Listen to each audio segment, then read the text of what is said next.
Welcome back, everybody. Having an estate plan can contribute to family harmony and ensure the smooth transition of assets. So we're talking about it today with Attorney Justin Randall of Hooper Law Office. Good morning to you, Justin.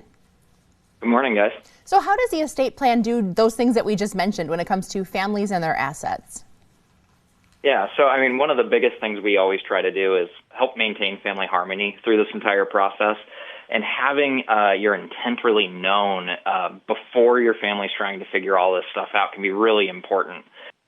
We see a lot of things go wrong when things are kind of left up in the air, whether that's just where things are supposed to go, where they want their assets to go. But one of the biggest and sort of overlooked aspects is when it comes to bill paying in particular and who's responsible for that. If you don't have that defined in your estate plan and you just wait and see what's going to happen, that's where a lot of disputes come up. Sure, that makes sense. So in the process of estate planning, what factors should individuals consider and weigh when we're deciding how to distribute assets among beneficiaries? Yeah, you really want to look at the difference between what's fair and what's equal. A lot of people think those are the same thing, but they are very different.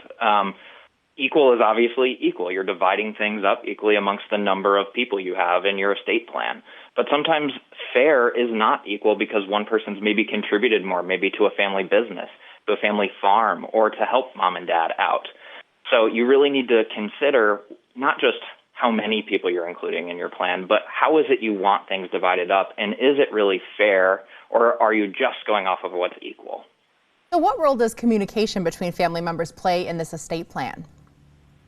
So communication is key, of course. Communication between the people who've created the estate plan can be helpful, but I also understand that some people want to keep things private, of course. They may not want to reveal everything to their kids right away of how they're dividing things up or who's in charge.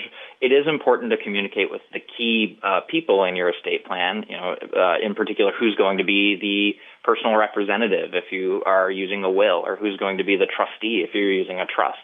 Letting those people know what it is they're expected to do, where to find things, is really important. But with that trustee or personal representative, really the person handling all of these things after you pass away, it's really important for them to communicate well with the beneficiaries as much as it is for you to communicate with that person. Because when things are not well communicated between that trustee or personal representative and those beneficiaries, sometimes when people are grieving or upset, they start to get suspicious when they really don't have a good reason to be. There's not something that person's doing wrong, but that lack of communication can cause that to be the appearance to them anyway.